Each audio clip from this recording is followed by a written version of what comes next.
My son showed buyers the tool I built and called himself the inventor. Before I go any further, tell me where you're watching from in the comments and subscribe to the channel. The sentence sat under his photograph in black type. Trevor Mercer, inventor of the new alignment tool.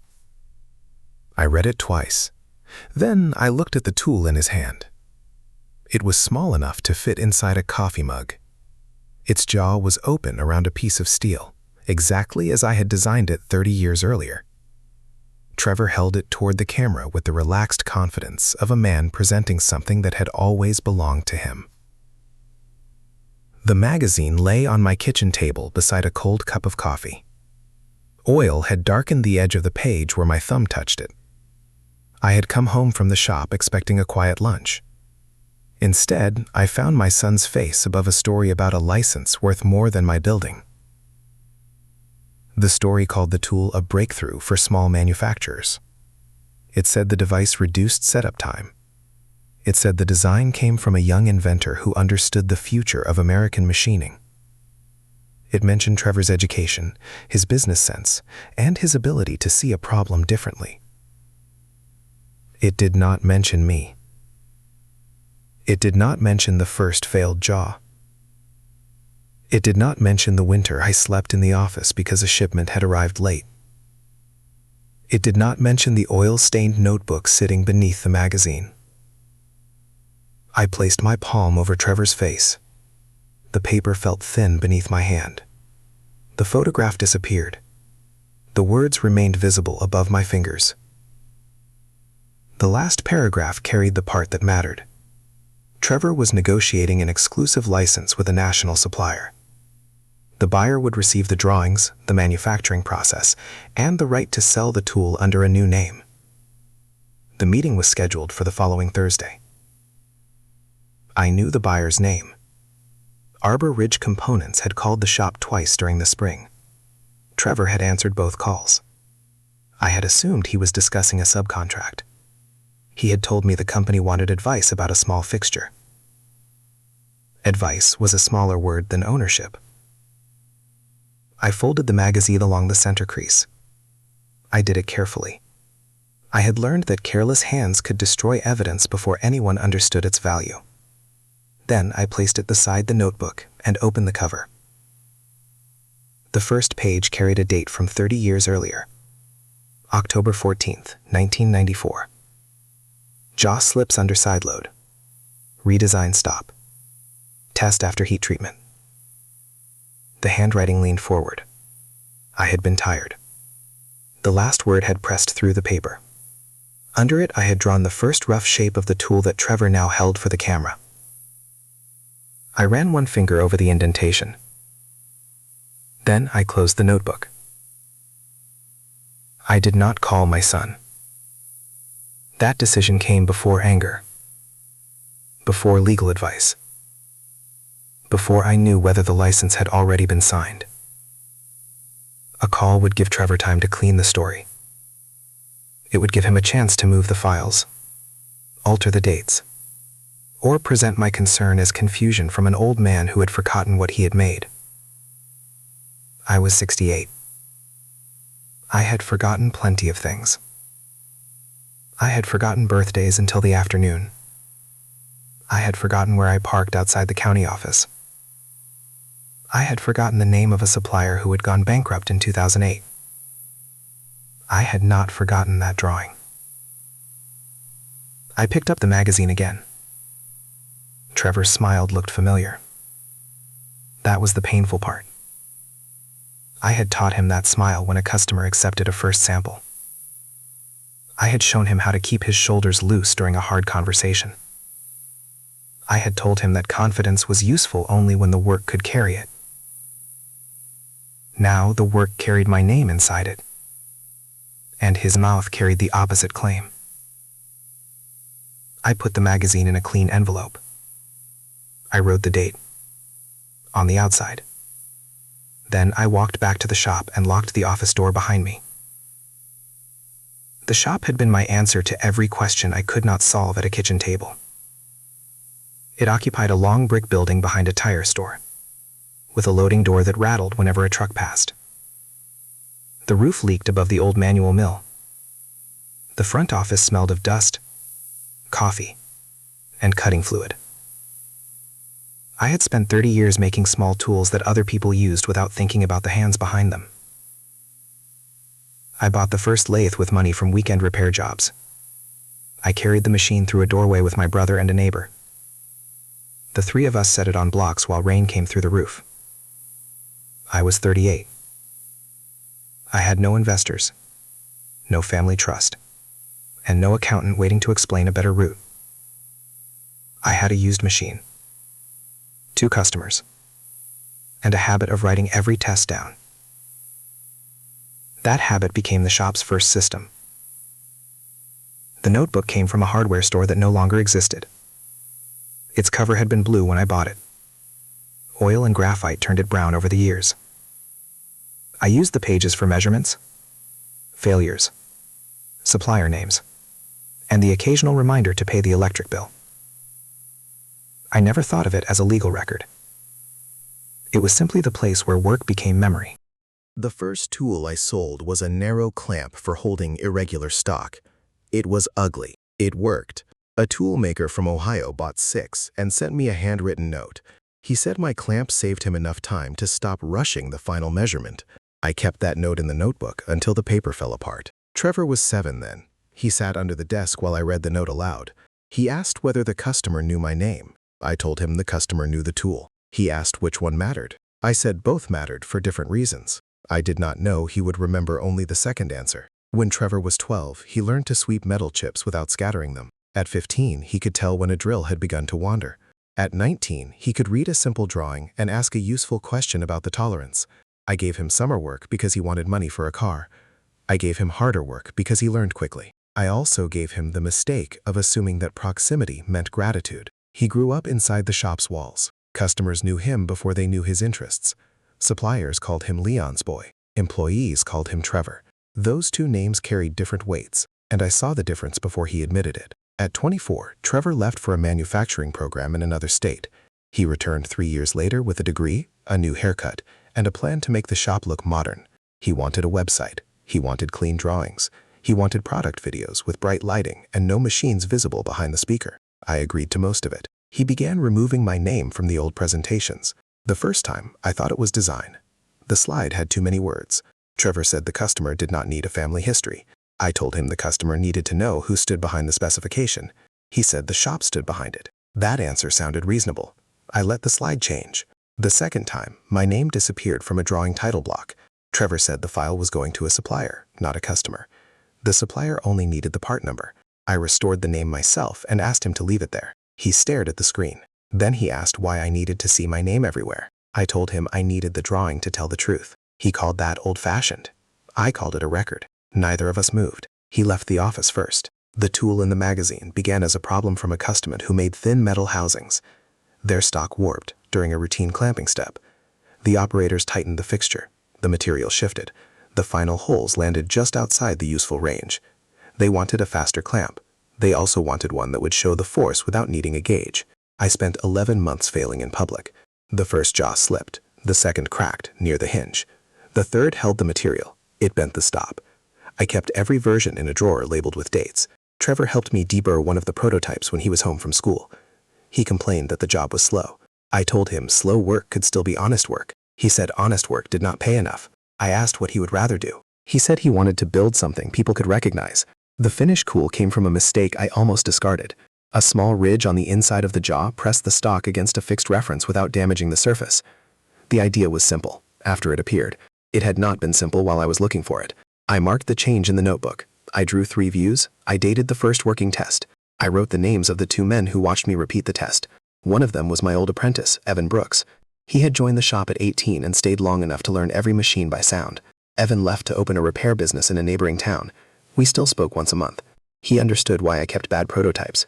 Failure explained the shape of success better than a polished photograph ever could. Maya understood that before Trevor did. My granddaughter was 16 when she began visiting the shop on Saturdays. She liked the measuring bench because it gave her something definite to hold. She would place a caliper across a finished piece and close the jaws until they touched without pressure. I taught her to read the line before reading the number. She asked why. I said the number could be wrong if the tool was held wrong. She adjusted her hand. That was how she learned. She didn't need me to make a speech. She needed a surface, a measurement, permission to try again. Trevor saw those lessons. He sometimes smiled at Maya. He sometimes watched from the doorway, with his arms folded. He had begun telling people that the shop was his future, then telling me that the future required a cleaner break for my name. I thought he wanted control of the business. I had been wrong about the size of what he wanted. The next morning, I opened the shop before sunrise. The security light came on over the loading door. Its glow showed the dust moving through the cold air. I stood beside the old manual mill and listened to the building settle. A shop remembers pressure. The floor remembers where a heavy machine stood. The wall remembers which shelf was moved to make room for a new job. My son had been trying to make the records forget me. He had not understood that the building held other records. I went to the office computer. I did not sign in to Trevor's account. I did not open a private message. I used the public link printed in the magazine and saved the page as it appeared that morning. The article had been posted 3 days earlier. Its photographs matched the magazine. The caption under the tool called Trevor the original designer. The text described a pending exclusive license with Arbor Ridge Components. The buyer would receive manufacturing rights, process drawings, and access to a digital archive. Digital archive. That phrase made my hands cold. I knew which archive Trevor meant. 2 years earlier, he had asked me to scan the old paper drawings. He said suppliers would stop accepting faxed pages. He said a clean archive would preserve the shop after I retired. I had given him a hard drive with every drawing for the alignment tool, every test photo, and every page I had scanned from the notebook. I had trusted the reason he gave me. The folder had been named Mercer Tool Library. I still remembered the first time I watched the progress bar finish. It took most of a day. Trevor sat beside me. He said the files would finally be safe. Safe was another smaller word. I removed the magazine from its envelope and photographed both pages with the date visible. Then I opened the drawer that held the prototype labels. The finished tool sat in the 3rd row. Its steel was dark from handling. The small ridge inside the jaw had a polished line where stock had met it hundreds of times. I turned the tool over. My initials were stamped beneath the rear plate. LM94. The stamp was shallow. A clean photograph could miss it. A hand that knew the tool would feel it. I placed the tool on a white cloth. I photographed the stamp, the jaw, the hinge, and the reference ridge. Then I returned it to the drawer and wrote down the drawer number. The work felt slow because I wanted to hurry. That is the danger of a betrayal that arrives through paperwork. The mind runs toward the person. The evidence remains behind. I opened the notebook again. The first dozen pages contained rough calculations. The next pages held failed tests. On page 19, I had drawn the inner ridge. Beside the drawing, I wrote, "Pressure finds the reference before the operator does." The phrase sounded like something Trevor would later call his own. I kept turning pages. The first working test was dated March 6, 1995. Evan had signed the margin because he had watched the test after lunch. The second test was dated March 14. The third was dated March 29. Each page contained the same small mark near the bottom corner. I made that mark when a test had been repeated under a different load. The tool in the magazine had the same inner ridge and the same unusual stop. A designer copying a picture could imitate the outside shape. The stop revealed the person who had solved the original problem. I called Evan after 9. He answered from his repair shop. I could hear an air compressor behind him. I asked whether he remembered the alignment tool. He said he remembered the failures first. That was Evan. I told him about the article. He did not swear. He did not ask whether I had misunderstood. He asked me to send the photograph of the page and the photograph of the tool. I sent both through a new account we used for repair orders. Then I waited. Evan called back 12 minutes later. He said the tool in the photograph carried my hinge pattern. He said the stop was mine. He said he could recognize the way I rounded the corner where the jaw met the plate.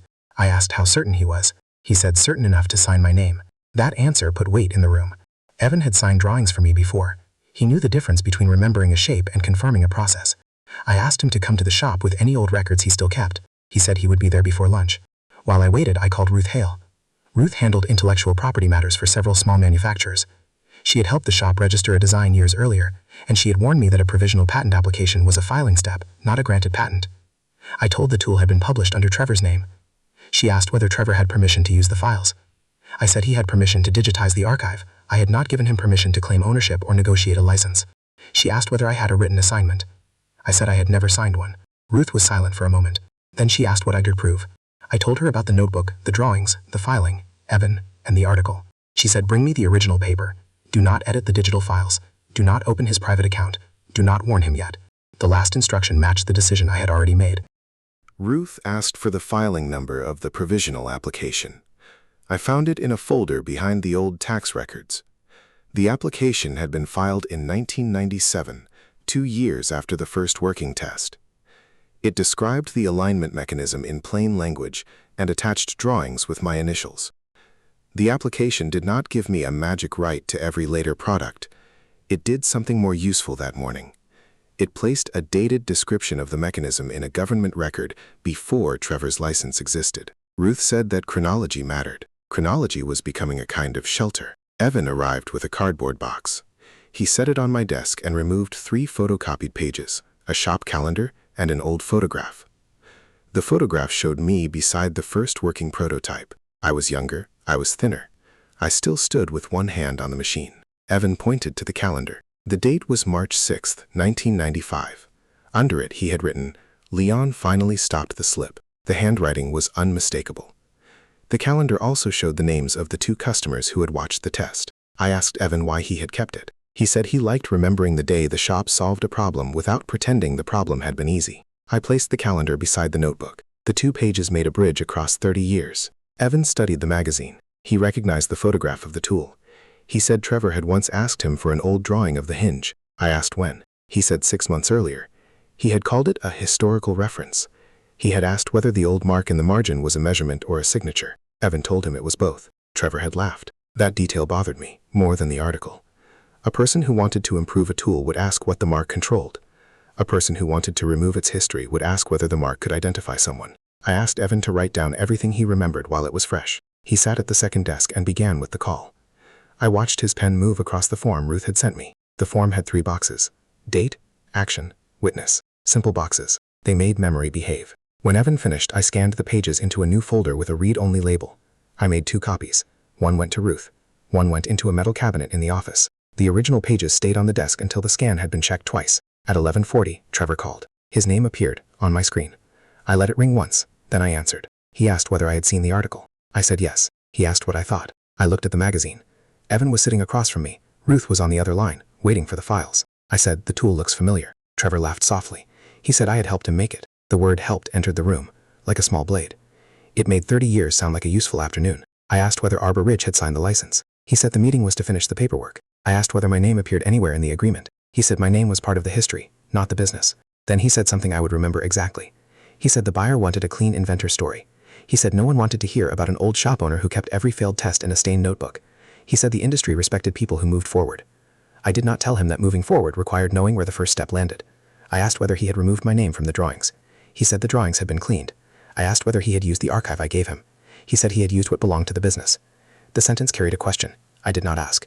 Did the business belong to the person who built it or to the person who could rename it? Trevor said he would send me an invitation to the meeting. I said I would read it. He asked whether I would come. I said if the buyer needs a witness. He went silent. Then he said the buyer needed a father who could show support. I ended the call. Evan watched my hand stay on the phone. He asked whether he wanted me to leave. I said I wanted him to stay. The hurt had shape. It was no longer only my son's name under a photograph. It was a plan. The archive had been copied. My marks had been questioned. The buyer had been given a story in which I existed as background. I opened the notebook to the first working test. The oil stain across the corner looked like a thumbprint. I understood that Trevor had not erased the work. He had erased the path back to me. Ruth read the first packet that afternoon. She opened the magazine page, the photograph of the tool, the provisional application, and Evan's statement. She asked for the original notebook. I carried it to her office in the same metal cabinet I had used for supplier contracts. She did not touch the pages until she had put on thin cotton gloves. That gesture did not make the notebook more valuable. It made me see that value had been there before anyone in a suit noticed it. Ruth placed a transparent sheet over the first working test. She compared the drawing with the application. The inner ridge appeared in both. The dimensions were different because the application described a range rather than a single production size. The principle was the same. She said the filing date would help establish when the mechanism existed in my records.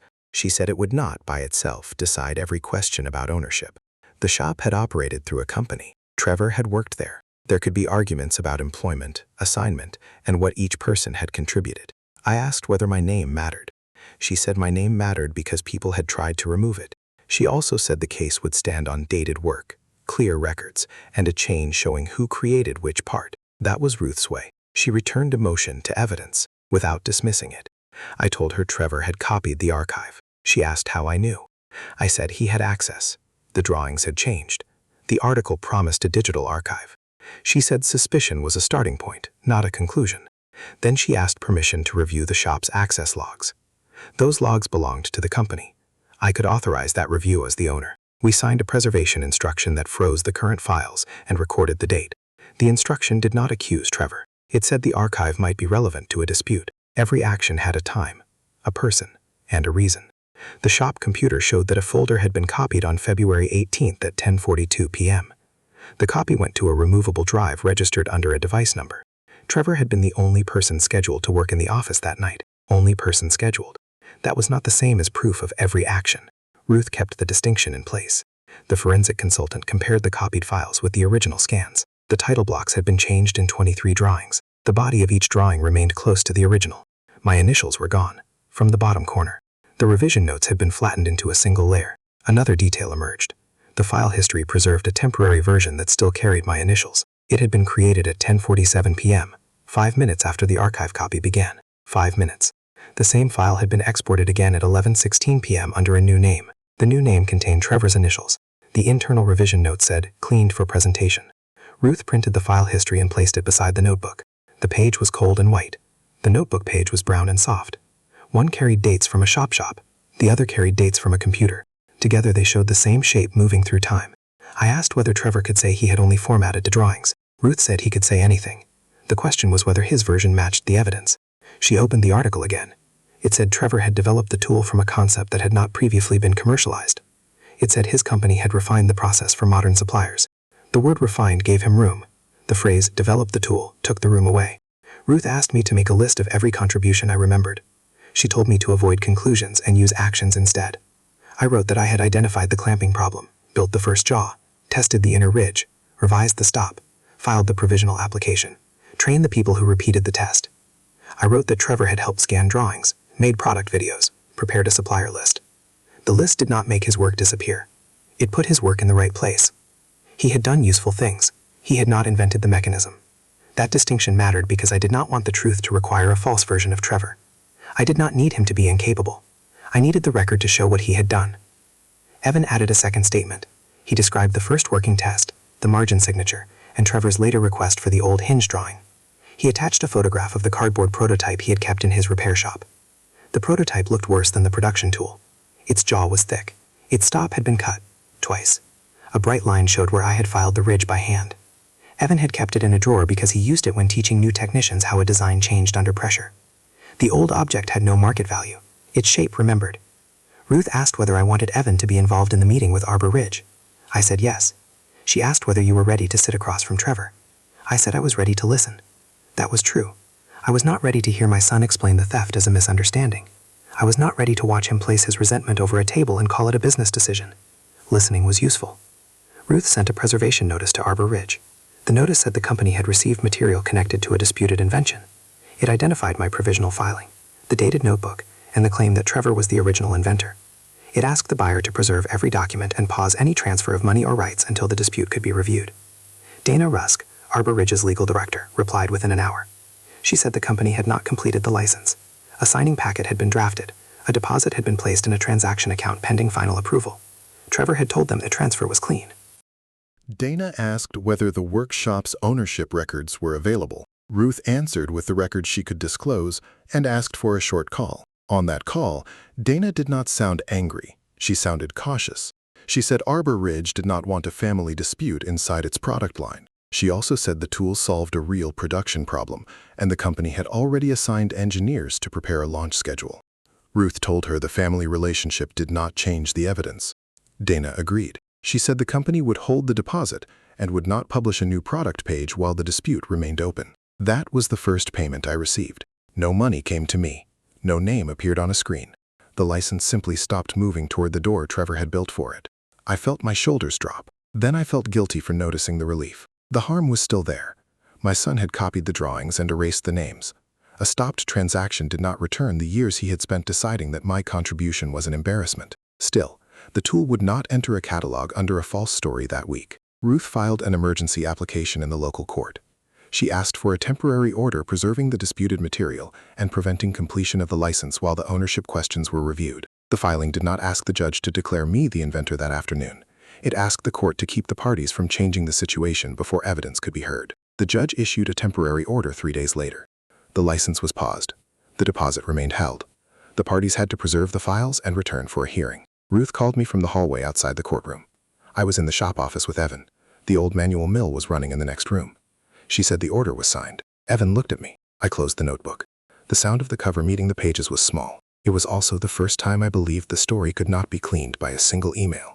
If you have ever watched someone borrow your name and call the theft progress, tell me what you saw in the comments. The answer does not have to be dramatic. Sometimes the first honest answer is a date, a page, or the moment a person stops moving money until the truth can catch up. The order reached Trevor that evening. He called before I had finished dinner. He asked whether I had sued him. I said Ruth had filed to preserve the transaction and the evidence. He said I had embarrassed him in front of the buyer. I asked whether he had told the buyer the tool was mine. He said the tool belonged to the shop.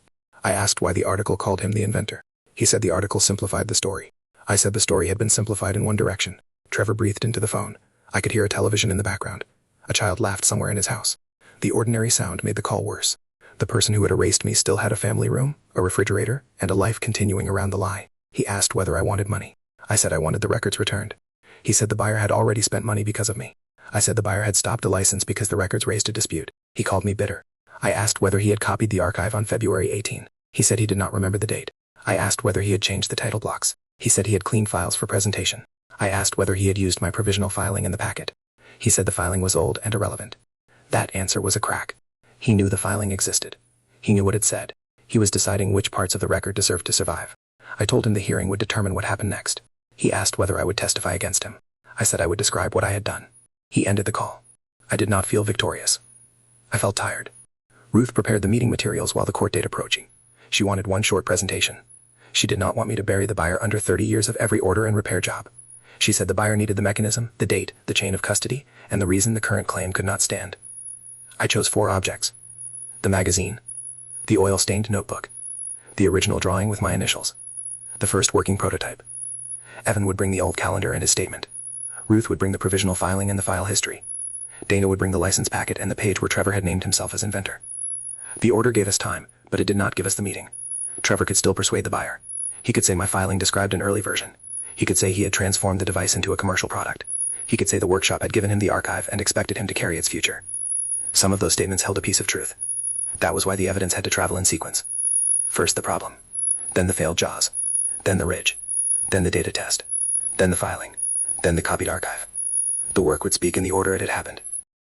I spent the next week checking every page. I did not add a story to the notebook. I did not rewrite a line for clarity. When a word was hard to read, I photographed it under a different light and marked the page for Ruth. Evan sat with me one afternoon. He remembered the day Trevor had asked about the margin mark. He remembered Trevor asking who would recognize it. He remembered telling him that any person who cared about the tool should understand its history. Evan had not understood that Trevor was asking how to remove that history. Now he did. The meeting invitation arrived on heavy paper. Trevor had sent it to me as if he were inviting a customer. The location was Arbor Ridge's regional office. The time was 10 in the morning.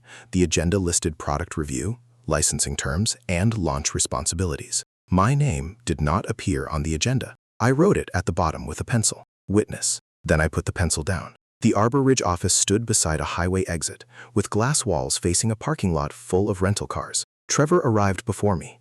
I saw his truck through the lobby windows, and I watched him straighten his jacket before entering. He had prepared the room. Dana Rusk sat at the far end of a long table with 2 engineers and a folder marked Alignment Program. Trevor stood near the display screen. He had brought a polished sample of the tool, a printed product sheet, and a presentation with his name in the upper corner. My name was absent. Evan and I entered together.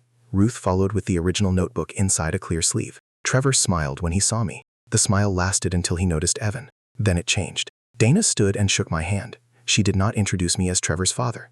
She introduced me as Leon Mercer, owner of Mercer Tool and Machine. Trevor looked at the floor. That was the first correction. We sat. Ruth placed the sleeve beside her chair. Evan kept his hands folded. Dana asked Trevor to begin the product review. He turned toward the screen and described the alignment problem in careful language he had learned from years of hearing me explain it. He used my sequence. He used my examples. He used the phrase reference before pressure without looking at me. The room remained polite. That kind of politeness can hide a verdict while everyone is still gathering it. Trevor explained that his design reduced operator variation. He said the commercial version had been refined for modern production. He showed the first slide, then the second, then a photograph of the tool held in his hand. The photograph matched the magazine. He called himself the inventor again. Dana did not stop him immediately. She let the claim remain in the room. Her engineers wrote notes. Ruth watched the clock. Evan looked at the sample on the table as if he could hear the first hinge complain. Trevor reached the licensing slide. It showed an estimated launch date, a manufacturing schedule, and a proposed payment divided between signing and delivery. The deposit was already held. The order had prevented the transfer, but the number still sat on his screen. He said the supplier would gain access to the complete archive after signing. Dana lifted one finger. The screen went dark. She placed a folder on the table. Then she said, "Trevor, do you want to explain this?" The room changed temperature. Trevor looked at the folder. He did not look at me. He said the material might be a misunderstanding between family members. Dana asked him to explain why the folder contained a provisional filing with my initials. He said the filing described an early shot version. She asked why 23 drawings had removed my initials but retained the original revision notes. He said the files had been cleaned for presentation. She asked why the file history showed his device copying the archive and exporting a new version under his initials. He said he had been preparing the product. Dana turned to me. She asked whether the tool in the magazine was the same mechanism described in the filing. I said yes. One word. Trevor shifted in his chair. He said I was treating a family disagreement as a corporate dispute. He said the shop had given him access because I wanted him to lead after retirement. I asked whether leadership included removing the owner from the drawings. He said buyers wanted one inventor. Dana asked why he had chosen himself. He had no answer ready. That pause told the room more than his presentation had. Ruth placed the original drawing on the table. Evan placed the old calendar beside it. The two papers carried different kinds of wear, but the dates aligned. I opened the notebook. The page with the oil stain faced upward. Trevor watched the cover move. His face tightened when he saw the first working test. I read the date aloud. I described the failed jaw, the revised stop, and the inner ridge that held the stock against the reference. I did not claim every improvement. I named the part I had built in the test I had recorded. Evan described what he saw that day. His voice was plain. He did not call Trevor a thief. He explained the hinge, the stop, and the margin signature. The engineers leaned over the drawing. Dana asked Trevor whether he had a dated record that came before mine. He said the product had been developed over time. She repeated the question. He said he had contributed the commercial version. Dana closed the folder. Not finished, only contained.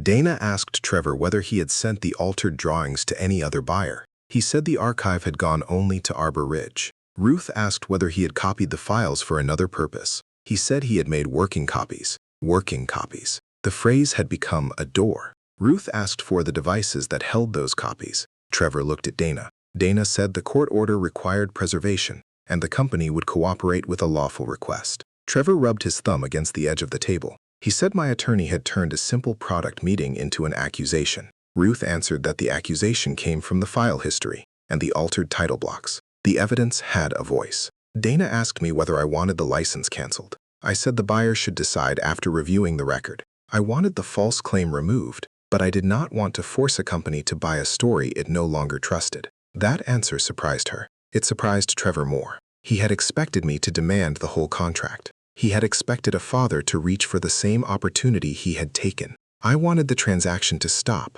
until the owner of the work could be identified. Ruth opened the provisional filing. She explained what the document did and what it did not do. The filing showed an earlier description and a dated submission. It did not turn every later improvement into mine, and it did not remove the need to examine Trevor's contributions. The careful explanation made the evidence stronger. Dana asked Trevor to identify his original contribution. He named the product sheet, the supplier contacts, and the commercial packaging. He said he had improved the design for production. Ruth asked which drawings showed those improvements before the filing. He did not answer. Evan pointed to the prototype. He explained that the production version had a stronger hinge and a different surface treatment. He said those changes were practical improvements, but the alignment principle remained the same. Trevor said Evan was loyal to me. Evan said loyalty did not change a date. The room went still. Dana looked at the file history. Then she looked at the notebook. She asked Trevor why he had removed my name from the title blocks, instead of adding his contribution beside it. He said my name made buyers ask whether the tool belonged to an old shop or a new company.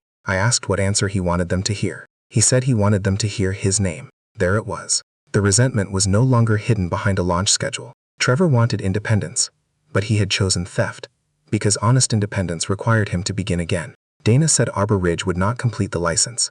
The deposit would remain held while the legal dispute was resolved.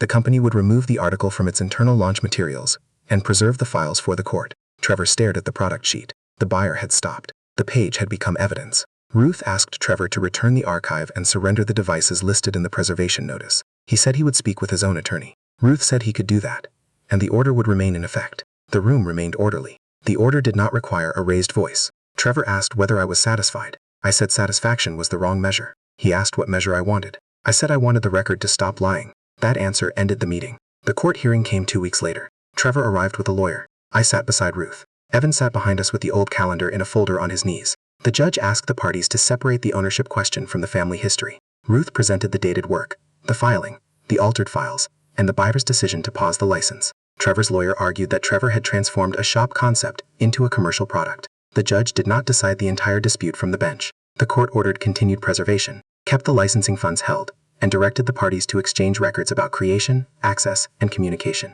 That process was slower than revenge. It was also safer. During document exchange, Trevor's own messages completed the chain. He had written to a consultant that the buyer would never accept the tool if it remained attached to his father's name. He had written that the archive needed to look as if it had been created by a younger company. He had not written the word theft. He had described the steps. The consultant produced a copy of the original archive. The copy still carried my initials in the hidden revision layer. Trevor's export removed them. The change was deliberate. Ruth sent the messages to Dana. Dana confirmed that the license was withdrawn. Arbor Ridge asked for permission to negotiate with Mercer Tool after the authorship issue was resolved, but I declined to discuss a new agreement while Trevor's access remained open. I changed the locks on the digital archive. I removed Trevor's credentials from the shop system. I did it with Ruth present. The work was administrative. The meaning was personal. For 30 years I had given my son keys because I believed access could teach responsibility. That day, I gave the administrator a written instruction that his access had ended. Trevor called after he received the notice.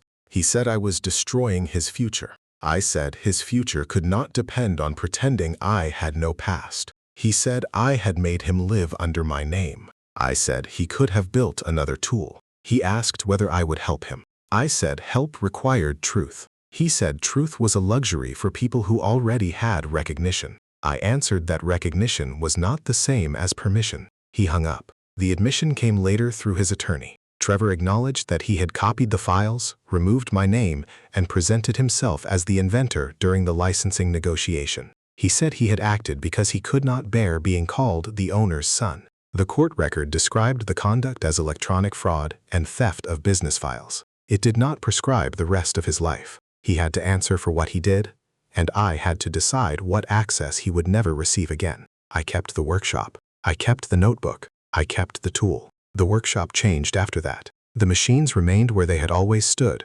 but the office felt wider without Trevor's files open on the screen. I moved the archive to a separate system and required 2 people to approve every external copy. Procedure became a boundary. Evan helped me label the old prototypes. We wrote dates on cards and placed each card beside the correct drawer. Some pieces had no customer left to recognize them.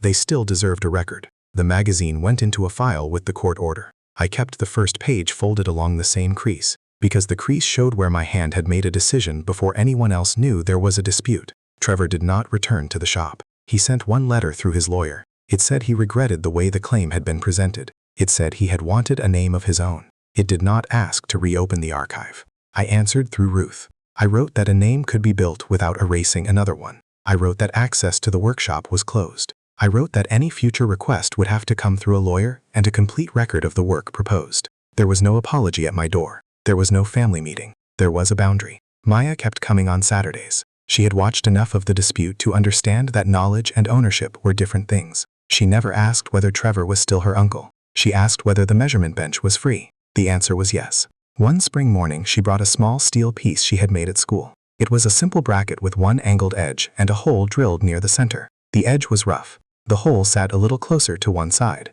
She placed it on the bench. Then she waited. I brought out the caliper.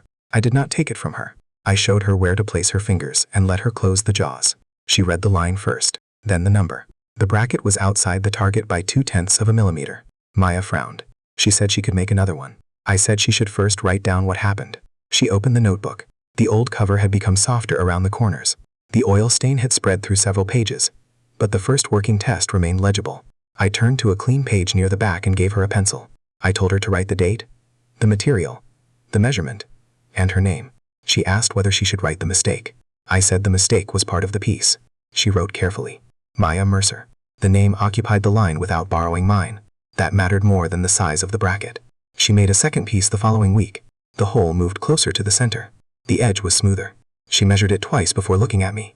I nodded. She smiled. Small victory. The shop had taught me that a tool became useful when it helped another person see the work clearly. A name worked the same way. It should identify the hands that built something. Then leave enough room for the next person to build honestly. Trevor wanted the clean story. He wanted the buyer to see a young inventor standing alone. He had mistaken independence for disappearance. I did not hand the workshop to another buyer. I did not sell the tool's history to anyone who promised a larger launch. I kept the rights, the records, and the decision about whom to teach. Maya closed the notebook. The page was clean. Her name was there. My hand rested beside hers on the bench. The steel bracket sat between us, slightly imperfect and entirely hers. That was enough. If this story stayed with you, leave your thoughts in the comments and subscribe to the channel. Tell me where you are watching from, and remember that a legacy is strongest when the person receiving it can carry their own name.